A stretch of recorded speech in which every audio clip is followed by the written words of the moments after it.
Hey guys, welcome to another episode of the Entertainment Now podcast. That's gross too. Why is that gross? I don't know. I'm Nick.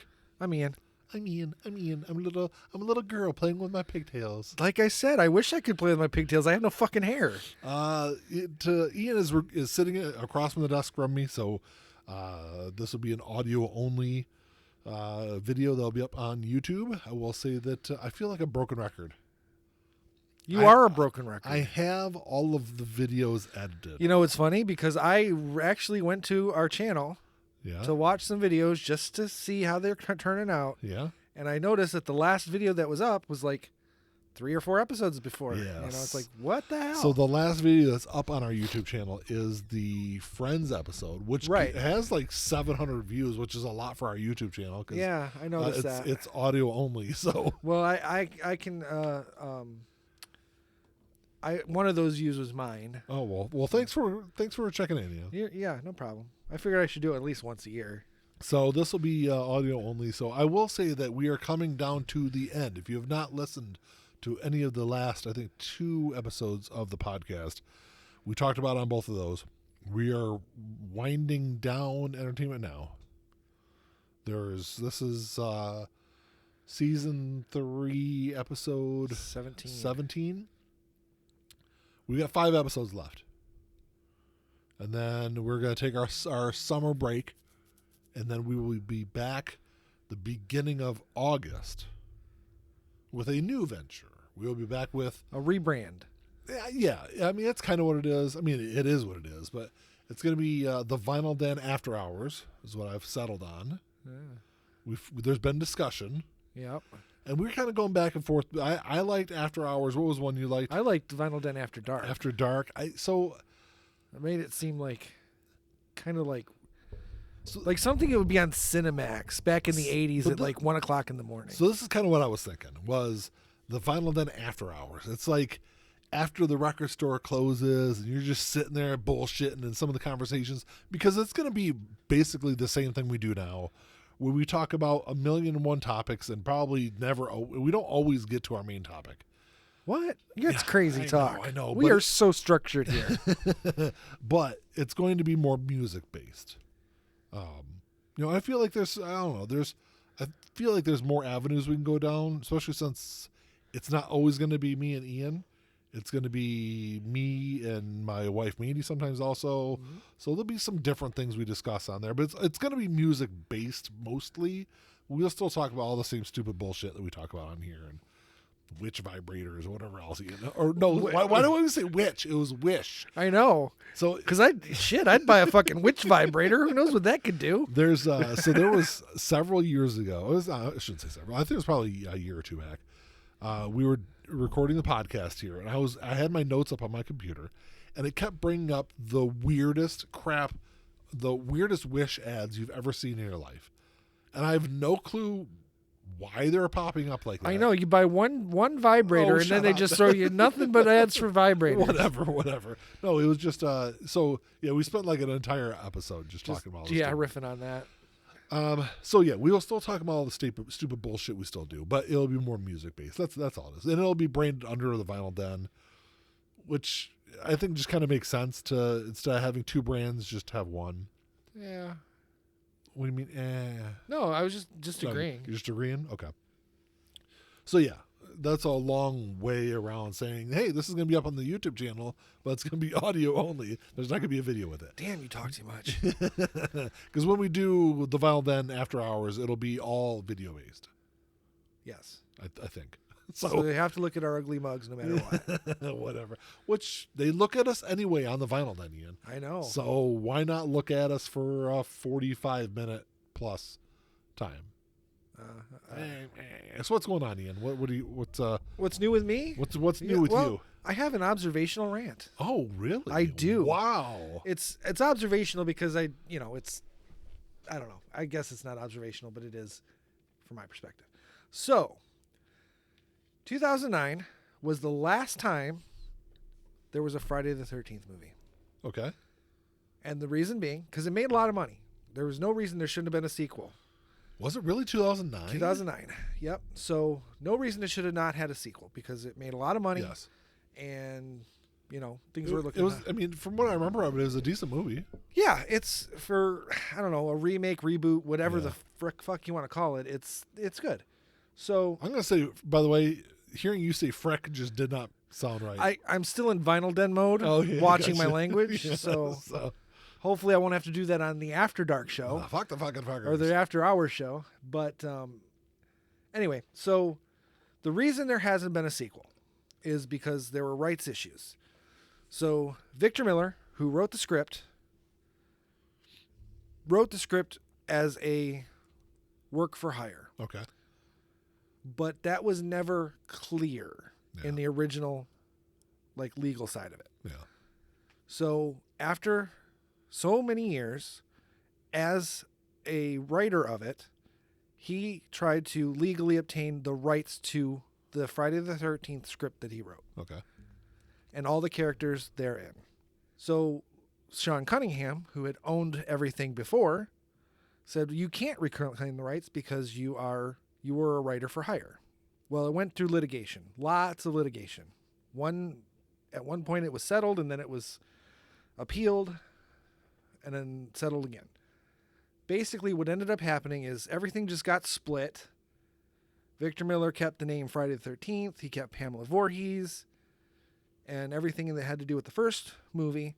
Sean Cunningham gets everything else, which I guess is just Jason, but he doesn't even have Camp Blood technically. Yeah. So all that being said, it finally, after, I don't know, so that would have been like 2010, 2011, till about 2021. 10 years of this shit going on.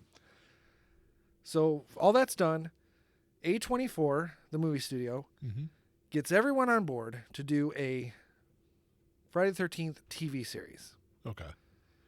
And I forgot about that. so all the rights are split, but they're sharing, and everything's on the table for the show. Yeah.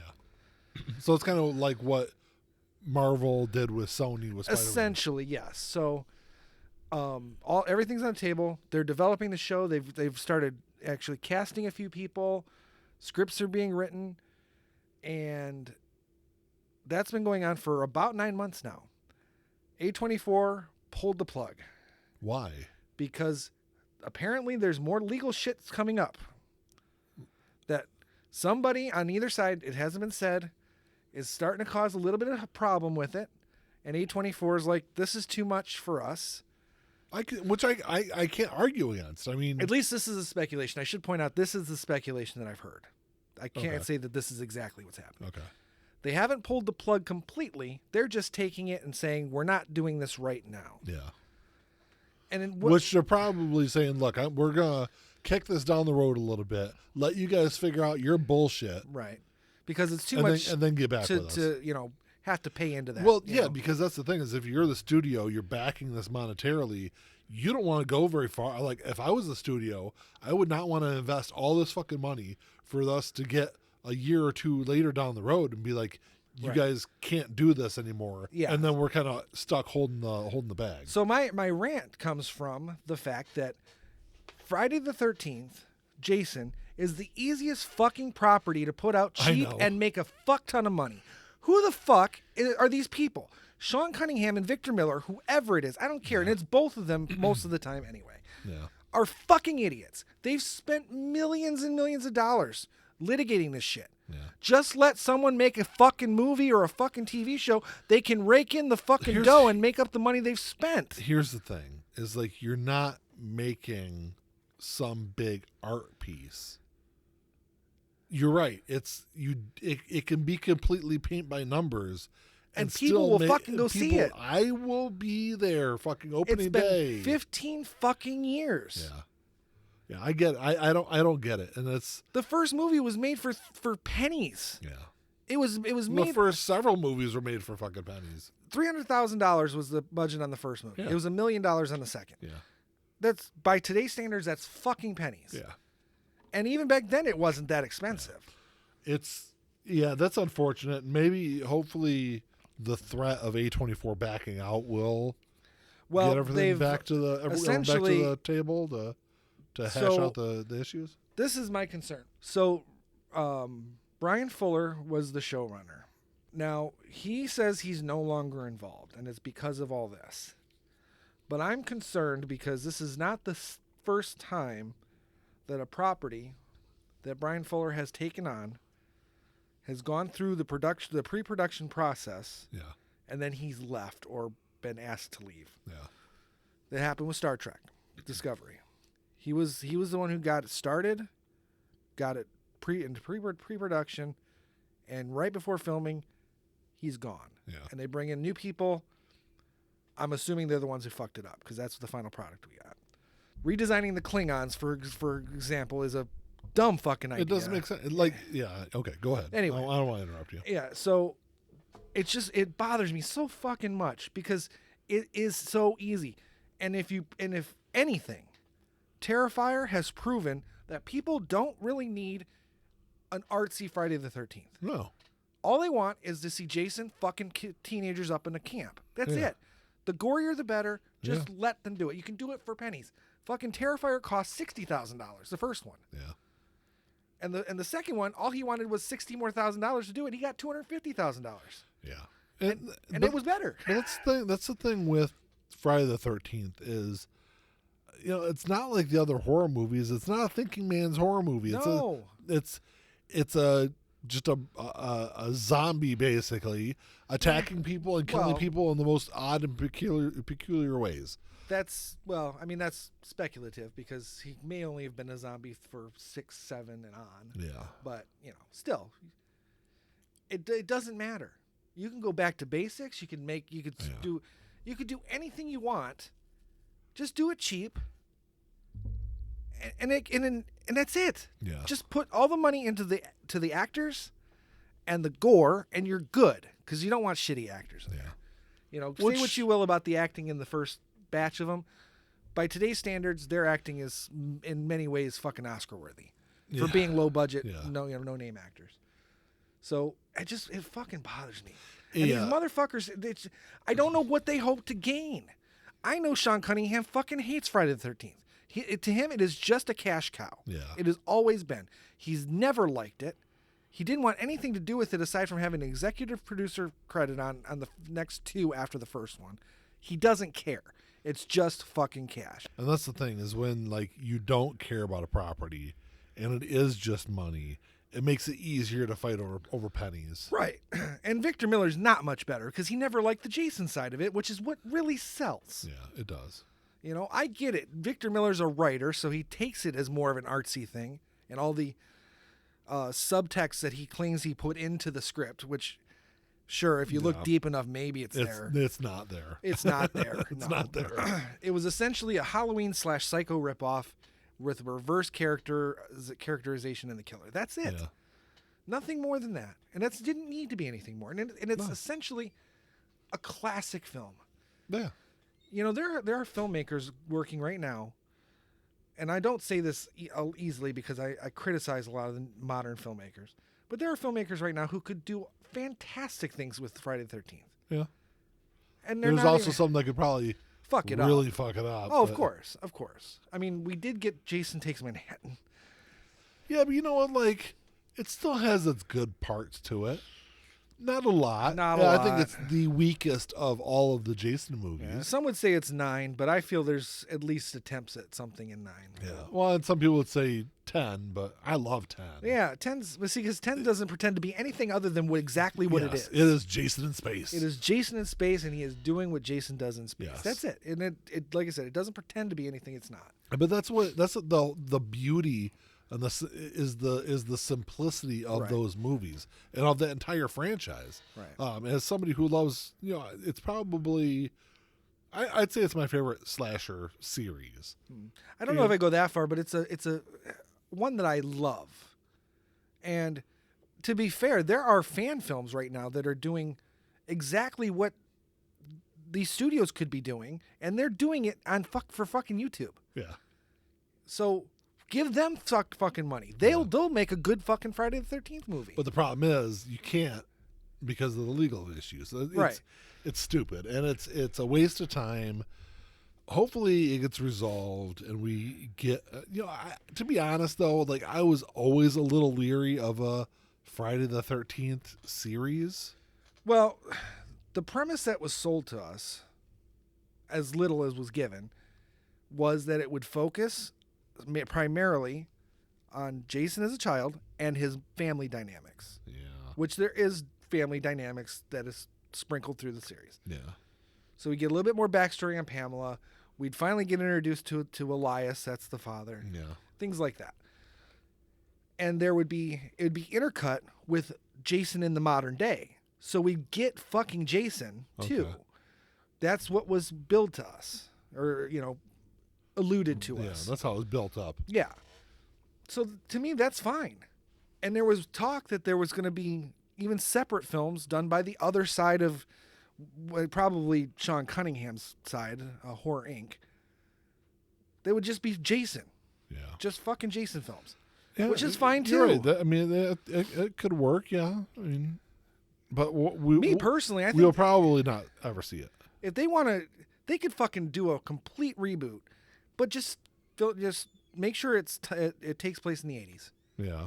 Just make it take place in the 80s. They don't have to worry about cell phone issues, modern day technology. Just make it in the 80s. They do period pieces all the time, and the 80s is the easiest one to do. Yeah. Just fucking do the 80s. No, I think you're right. It's like it's a no fucking brainer in this fucking world. And that's why I said where cinema is dying. But that's why. But I think that's why. One of the reasons why you see a fight like that, because they're just scrapping over everything. Yeah, well, they need to fucking stop. And they're not young men. I mean, they're both in their fucking 70s. What are you leaving your fucking kids? I don't know if Victor Miller has any kids, but Sean Cunningham at least has a son, and he was like 13 when the first movie came out. Yeah. So I don't understand why the fighting has to go on when they can both make a buttload of fucking money. Yeah, like I said, it's unfortunate.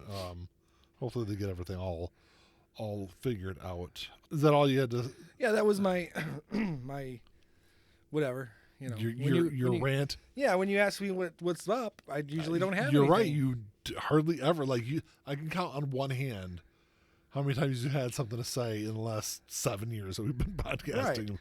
So yeah, thanks. Thanks for. I brought something to the table. Brought something to the table other than my cunning wit. You're something. My cunting wit. Something like that. So you are familiar with Jerry Seinfeld?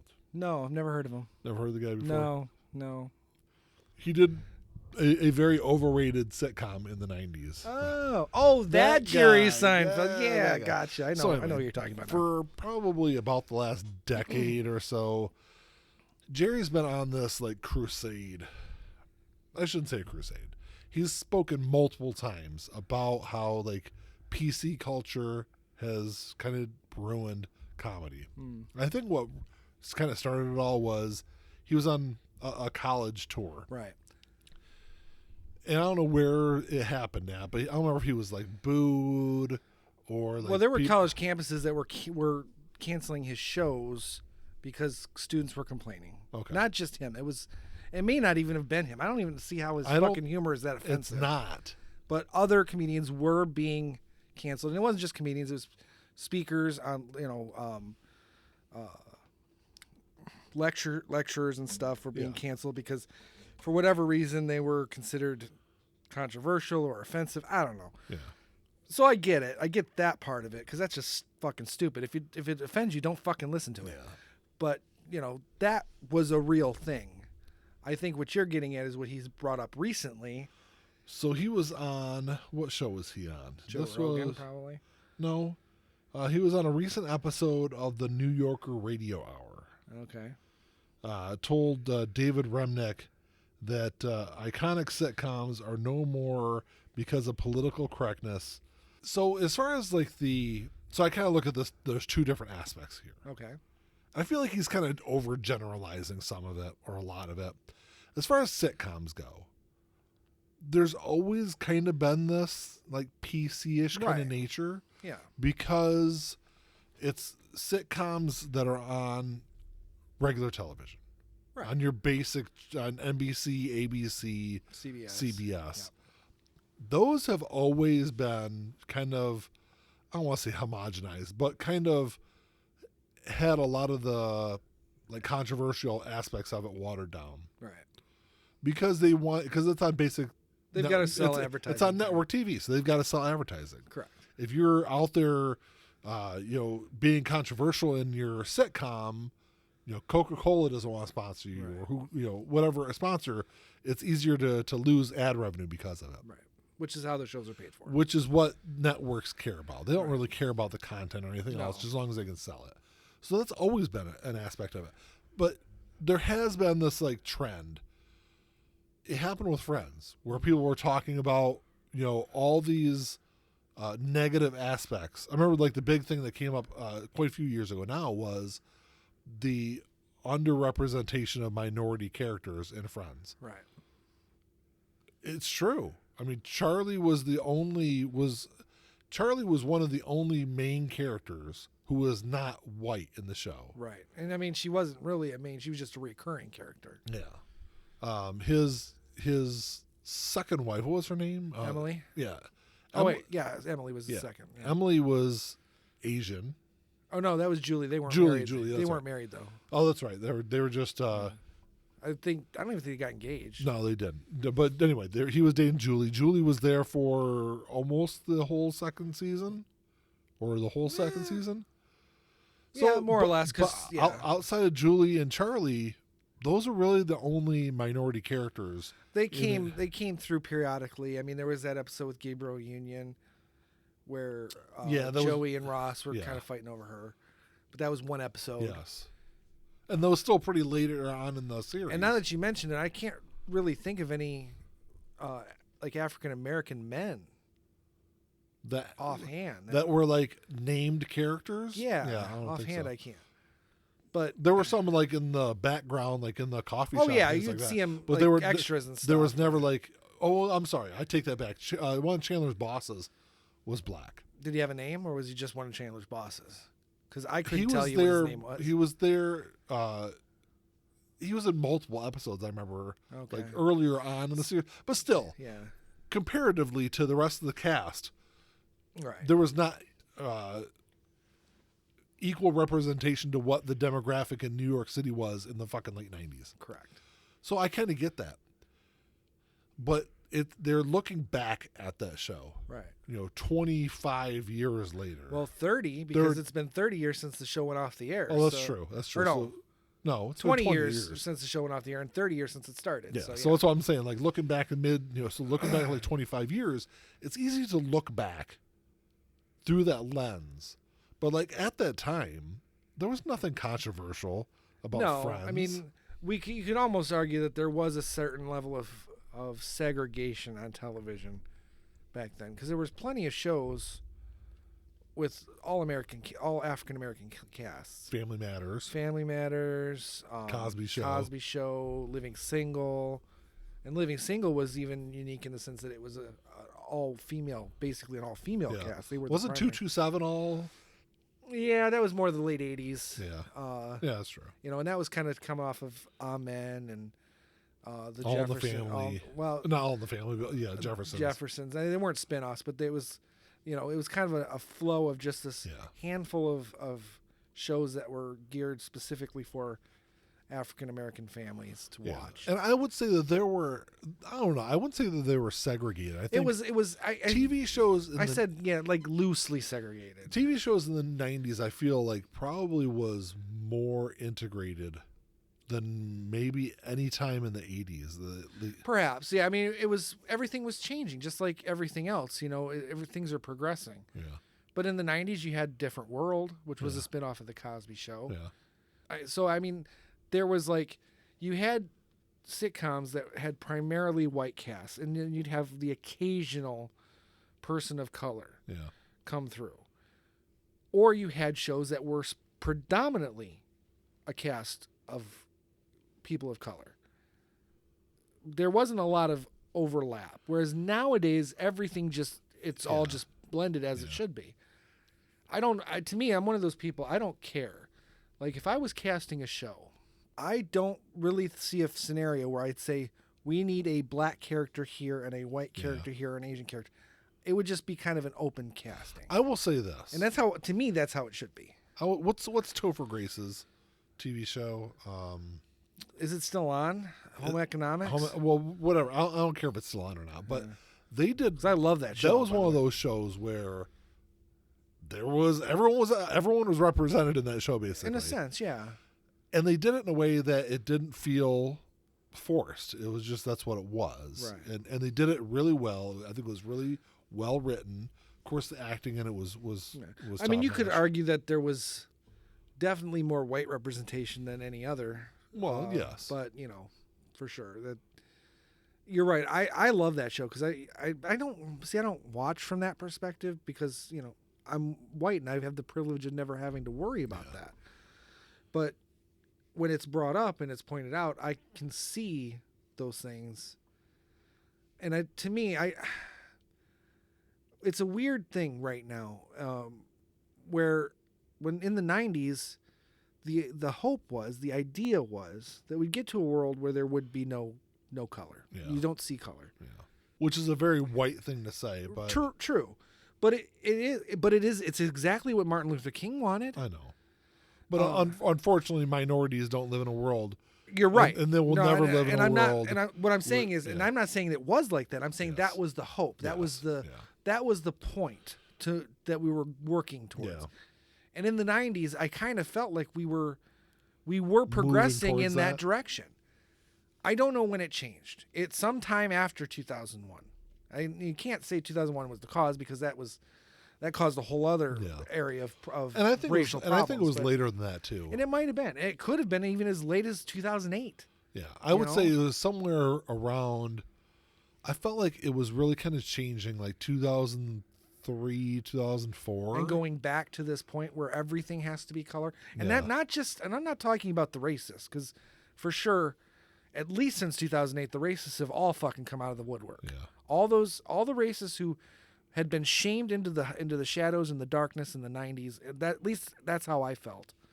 Again, I would say a little later, maybe like around 2010 was when they started coming out. Yeah, it was when they really got. Well, it was post Obama. Well, post Obama winning the election. The whole like Tea Party movement in 2010, birtherism, right, kind of came.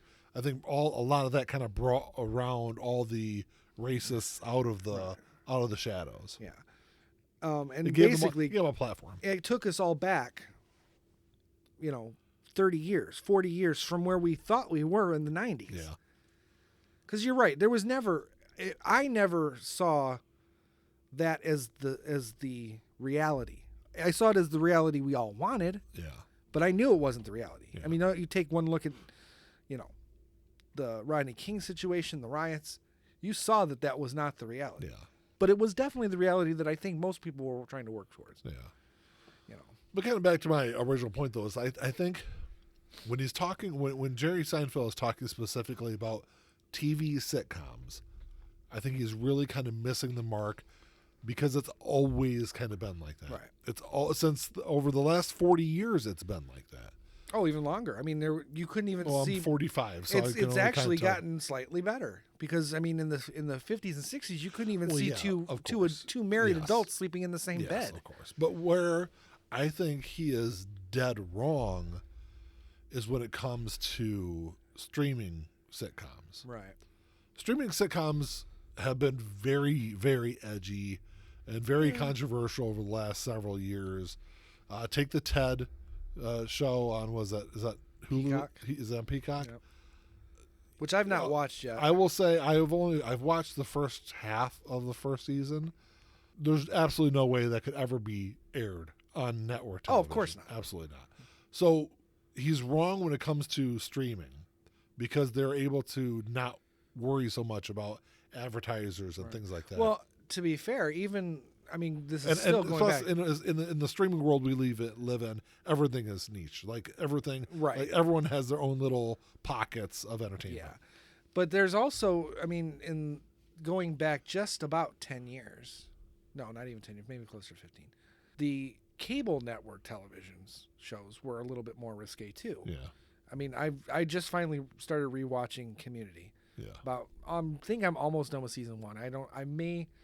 The last episode I watched was the paintball episode. I can't remember that was season 1. I love that episode. I haven't seen an episode I haven't loved. Oh, you will once you get season 4. Right. You'll be like, what am I watching? And I've watched it before. I just feel like I don't know. I don't remember it that much. But anyway, that's why I'm doing a rewatch. I will say that I am like almost done with season 5. Oh, so you're rewatching it right now too? Yeah. Okay. Because like the first 4 seasons, the first 3 seasons were the only full TV seasons. Okay. Then maybe I've After seasons, I think it's 4, 5, and 6 are all like 13 episodes long. Okay, they're shorter seasons. Okay. Yes. All I know is that whatever I watched was just up to season 5. Yeah. Because season 6 was not on Netflix when I watched it. Okay. And I'm watching it on Peacock. So anyway, that show, I know it's the intention is to highlight these things as humor. Specifically Chevy Chase's character. Yes. Ironically, it is art imitating life to a degree, but there's an innocence about the way it's portrayed. More of an ignorance on his part. And that's okay, because it's funny and it works.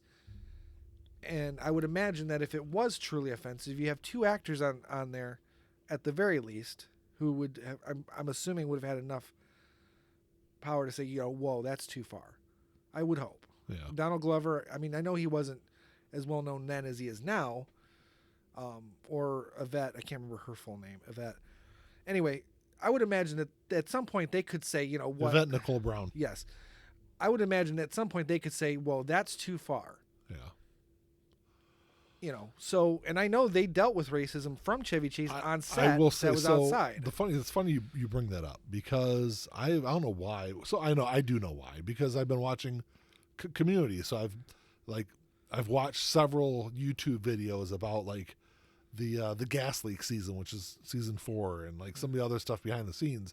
So I've seen like multiple videos lately of Joe McHale coming up and talking about all the issues behind the scenes with Chevy Chase. Yeah. And he said that I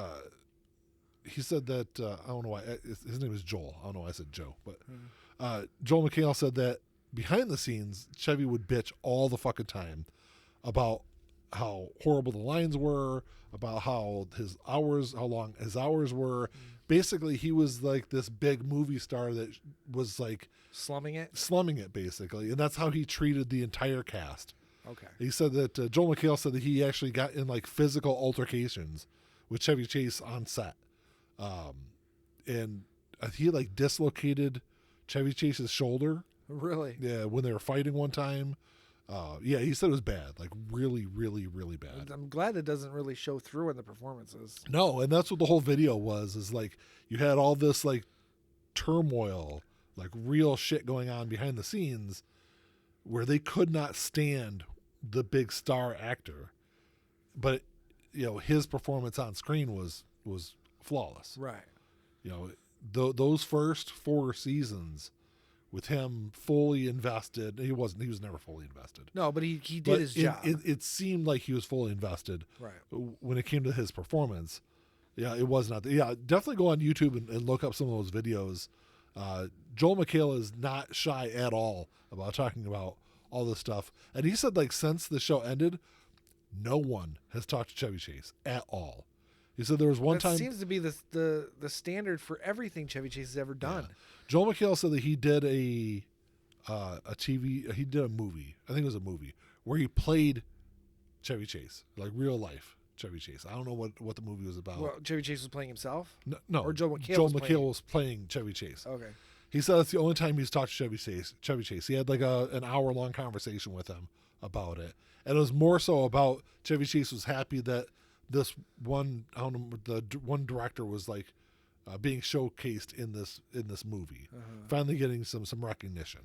I'm curious to see what movie this is. I don't know anything about this. I've never seen. I don't remember the name of it either. But yeah, he said that's the only time that they've had any conversation. So I guess Chevy Chase is not going to be involved in the Community movie. So. Well, no, I would imagine he wasn't in season 5. You say, because I don't remember. He wasn't. Oh no, I do remember because they brought in that one guy, the bald guy, who was in like.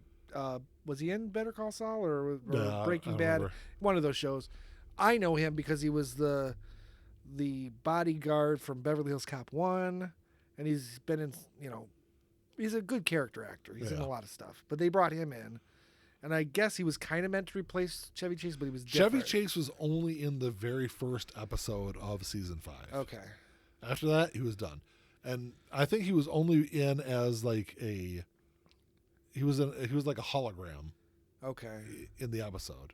How Yeah. do they do that? They don't have the show cracks me up because he played a hologram. right. It's just some of the when the show starts. I mean, the first handful of episodes, it is so just straightforward comedy. Yeah. It devolves in a Yes. good way into such absurdity Yeah. throughout. I mean, I think the paintball episode is really the beginning of that. Yeah. Honestly, the sheer absurdity of everything that happens going forward is just amazing. I will say that season 4 is the worst season of it. But Is that it the also season has where some- like Chang was living in the vents and? no, I think that was season 3 where he was doing that. Okay, I never liked that storyline. Season 4 was where he had Changnesia. Yes, that was So, terrible. Yeah, that was bad. Because it was I will say there was a couple of really, especially like later part of the season, was really good. They had a couple of really great episodes. But once Dan Harmon came back for season 5, it was like back to the first couple of seasons. Okay. Where it was that high quality. Right. Everything made sense. Well, and who knows? Maybe having Chevy Chase gone, really, even though it didn't show through the performances, maybe it created a much better environment to create in. Yeah. Too, because I would imagine if he was that bad throughout, he was probably the worst he could have been in 4. Oh yeah. To lead to his basically getting fired. I'm sure. And if he hated it so much, 4 years after 4 years of doing something you hate, you're going to be an asshole. Yeah, and he was he hated the hours on the set because they're basically filming a movie every week. Right. It's definitely not. It's not filmed like traditional sitcoms. Yeah. I prefer this format of sitcom actually. It's single camera. It's filmed like a film. It's not film quality, but it's filmed and edited. You don't have to laugh tracks. I cannot stand laugh tracks. And Dan Harmon did an interview where he was talking about how the series ended. And he even made a comment on how he really kind of felt like the turning point in Community ended At its where it was. When Donald Glover left the show. Yeah, see, and that's the thing. That's why I don't know if I finished. Once Donald Glover leaves the show, he was kind of the linchpin to kind of hold everything together.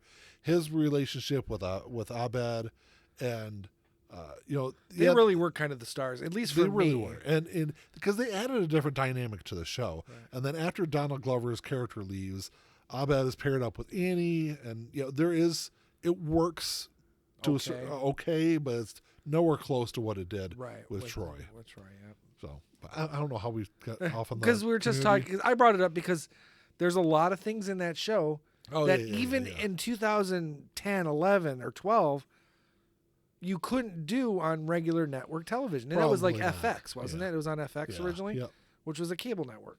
And that FX was kind of known for pushing some boundaries for broadcast television.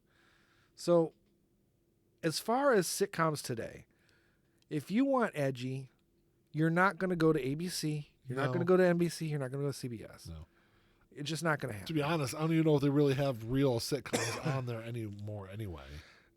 It does seem like it's a dying breed to a degree. I mean, on network television. Right. Because The Connors, which has been a strong performer for ABC, even up until now, is still just now been given green light for its final season. Yeah. Which will be season 7. Which I thought last season was supposed to be its final season. No, it's been up in the air, but it's been performing so well enough where they just keep greenlighting it. And it's even this green light, it's still performing at the same level it was. It's just I think it's run its course, maybe. I think so. And I feel like the other problem with sitcoms, and I started noticing this with Big Bang Theory, when you have network television, because of the commercials and because ad revenue is the number one source of money, and that's all that matters, the episodes get shorter. Yeah. So the average length of a Big Bang Theory episode was 18 and a half minutes. That's short. That's very short. So that's a lot of story to build to, cram into 18 minutes. Because I've watched it all I didn't watch it on TV. I watched it all on streaming or on DVD. So I know exactly how much time those episodes are. Yeah. And that's also taking in credits at the beginning, geez. So it is when you have shows like MASH, for example, it's cramming a lot of story into 24 minutes, Yeah. but that seems to be a comfortable window. Anything less than that, I think I don't know. you're dangerously close to losing any real pace. It either goes too fast or there's just no story. There's at a all. lot of sitcoms from the last 15 years, I'd say. They're still in that like 21, 22 minute range. Right. Modern Family, I think. Yeah, was. yeah, and I feel like that's a decent. It definitely should not be shorter than that. Right. You get shorter than that, yeah, you're just way too crunched on time. I would say the vast majority of the Big Bang episodes were around 18 minutes. Yeah, You occasionally got one that might come close to 20 minutes. That's crazy. But the vast majority of them were about 18 crazy. minutes. So the last point I wanted to bring up was, like I said, I thought Jerry Seinfeld was wrong about his assessment on sitcoms. I think, like, where he is, I guess he's wrong on the other aspect also, is comedy, like stand-up comedy. Stand-up comedy, he's been going on about this for 10 plus years, Right. about you can't do these shows on college campuses and things like that, which used to be Kind of the main. The- I mean, the George main Carlin, focus, his yeah. entire, the vast majority of his last 25 years of career was college campuses. Yeah. So, the making comments about how the PC culture has ruined stand-up also is just flat out wrong. It is. And Sure, it's maybe hurt college campus comedy. Sure. Yeah, sure. But you look at guys like Dave Chappelle, his last couple of specials on Netflix have done huge fucking numbers. Right. And I think he's one of those ones he can survive the whatever you want to call the woke agenda, because they did try to cancel him. Yeah. There's no question. Well, about that. he did say some really. And he said some things that, maybe should have gotten him canceled. I don't know. But And it's not so much the criticism from the LGBT community or the trans community towards Dave Chappelle isn't what he said in his specials. It's what he has continuously said for 10 plus years. okay. I thought it was in the specials, but he brought it up in the specials also, but Right. Dave Chappelle has a long-standing history of anti-trans and anti-LGBT comments. right. That's what hurts him. But it doesn't seem to hurt him. No, it doesn't. Which is fine, but overall there are some. So I guess the state of comedy is there as many funny comedians out there now as there were, say, 35 years ago. In my opinion, no. But there's a I don't handful. There's a good handful of them out there that are still pushing boundaries. There's a lot of really good comedians out there right There now. and there's And there's a lot of them that when I watch their, see, that's the thing, is a lot of them don't, I don't watch like specials anymore. Yeah, see, I still do. I've gone through almost everything that's on Netflix. A lot of the stuff I see are like Instagram clips and things like that, where they are pushing boundaries. They're Yeah. saying hilarious shit. They might not be good enough to put together a whole comedy special. That I don't know. Maybe. But I mean, there are some really great comics out there. I just don't think that there's not like a Comedy Central. There's not networks like right. that push those kind of comedians. Well, anymore. see, that's network television. So Yeah. could you have a Dave Chappelle special on Comedy Central now? Yeah, why not? But when you're selling advertising, Netflix is a different animal. yeah. Like you pointed out, That's streaming true. is That's different. True. That's true. Comedy Central still has to sell ad revenue. That's true. So would they take the same Maybe not. special? Yeah, Maybe I not. don't think they would. Maybe not. And not to say that they should, because they are a different animal. So I guess the point you're trying to make is, in some areas, Jerry Seinfeld's right, but for the vast majority of there's areas where people can go to get the comedy that he claims is being canceled. I don't think Jerry Seinfeld is right pretty much on anything. Well, just that one level, because he's not the only comedian who was canceled off of college campuses. Yeah, I know that. The thing is he's the only one I don't understand why he was canceled off, because yeah, his no, humor is I so know. bland. I know that. This is the thing I don't understand about it though. Is like, if I'm a musician, let's say I'm a rock star, okay, and I am like openly pro-Democrat. Like I talk all political stuff all the time, and like You're Eddie Vedder. Yes. Okay. Pretty much. Okay. Yeah. But like, let's just say I'm like a more like crazy in your face liberal version of Eddie Vedder. Okay. If I go down to Alabama and get booed, I'm just not going to play in Alabama anymore. Right. So if you're a comedian, if you're Jerry Seinfeld and they don't want you on these campuses, just go somewhere else to do your comedy. And that's how it should be. Because there is but it wasn't. an audience It out wasn't. there. From what I understand, because at least I don't know what the Jerry Seinfeld situation was. Because if they were booing him, my guess is because his comedy wasn't that good. Because I don't find him funny at all. I never have. So maybe that was it. But there were situations where comedians were being told not to come. Yes. Because people had complained that their humor would be more controversial and potentially offensive, and it was violating safe spaces. So do your show somewhere else. Right, but if these were venues that were booked already, that costs money to cancel them. I know. So my opinion of that is, if you don't want to see comedian X perform, then don't go to the fucking show. Yeah. So I can see both sides. Yes, like you said, they just, okay, fine, you don't want me here, I'll go somewhere else.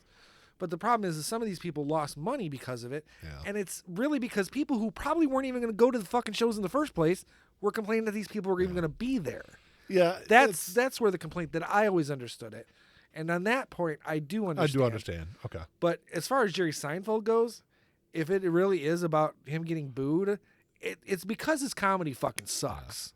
Yeah.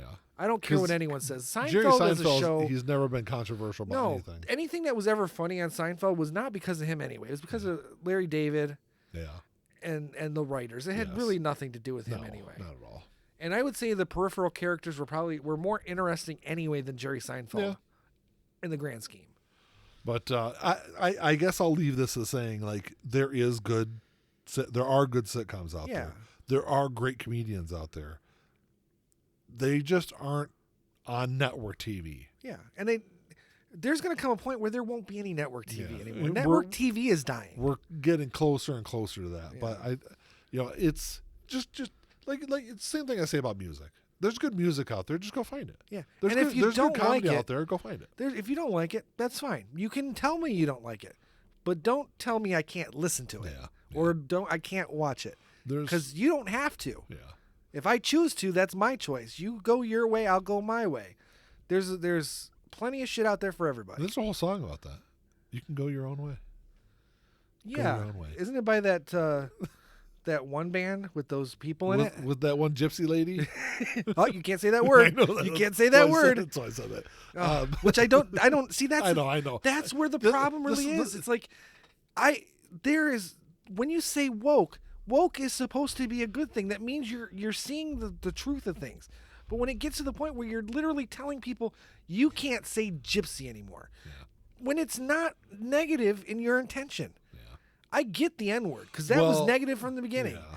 But gypsy, there are many people of that culture that still consider that to be an identifier. People say the same thing about saying Indian also, and my thing. Well, there's some Native Americans who do, and even they don't like Native Americans. I know. They like indigenous seems silly to me so, though. I think there's a little because we're all humans. We're all indigenous to this planet. There's a little bit of a difference there, though. I think generally when they say indigenous people, it's more like Canadian, like Inuit. It's now made its way into describing Native Americans. Okay. So, which for whatever it's worth, my thing is call yourself whatever the fuck. That's you want. I was just gonna say. Care. If I'm talking to you, and you're a Native American, or that's you're Native, and I say Native American, you don't like that, just tell me because I won't say it to you. I will stop saying that. If you want to be referred to as indigenous, I am perfectly fine with that. And here's the funny thing is, but I'm not going to change how I talk outside of that as long as I'm not being offensive. The thing that I think really kind of brought this to light to me is the fact that all these big right wingers were piling on in support of Jerry Seinfeld. Right. Well, they did the same thing with Tim Allen. And it's so funny when because they're the same ones who are like, Robert De Niro comes out and bashes Donald Trump, rightfully so, and all these right-wing people are like, oh, he's just an actor. He needs to stay in his lane. He needs to get out of politics. Yeah. But then when Kid Rock says something about Joe Biden, they're all like, bravo, bravo. Yeah. The hypocrisy is disgustingly, it's vomit-inducing. Yeah. But I don't know, man. It's interesting. I will say that. Well, the fucking world is interesting. Yeah, very much so. Can't wait for it to end. There's good content out there. Just go find it. Yeah, it's out there. And guess what? You're listening to good content right now. Where? The smooth sounds of the Entertainment Now podcast. Soon to be known as the Vinyl Den After Dark. After hours. After hours. Sorry. See, I even have a hard time saying it. It just doesn't roll off my tongue the same way. It's real easy. It's like the stupid conversations you have with your coworkers when the store closes. It's after hours. Where we work, we never close. I know that. So I haven't had an after-hours conversation with a coworker in like 6.5 years. That's not true. We've had conversations about work while we're not at work, Ian. Yeah, but it's not after hours. It's just when we're not at work. It's after hours. It's after your work hours. Just shut the fuck up. Any questions? This would make a very boring show. Any questions or comments, you can email us at entnowpod@gmail.com. Give us a thumbs up on YouTube, all that YouTube stuff. Yeah. That's about it, man. Until next time. Talk to y'all later. Peace.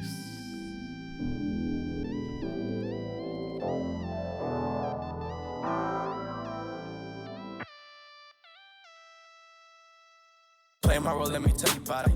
This shit right here, man, I'm about it. Only real niggas reside around me. Yo, old lady, drop a guard around me. Dip like I know you can, bitch. Show me the ropes like we in the ring. Got you two GoPros, you wanna hang. Shoulder to shoulder, them niggas basic. You know I won't lie. You know that I ain't for that fuck shit. You niggas alright, but I'm way better and she love it. Know that y'all sick as fuck. Here go this tissue, bruh. We taking the dub. Hoping you get you some. This hit like a pick me up. She taking my drugs. Know they see the sign. That's some dollar signs. Know they sick as fuck. Know they sick as fuck. Tell them get well soon. Tell them get well soon. Know you sick as fuck. Get well soon.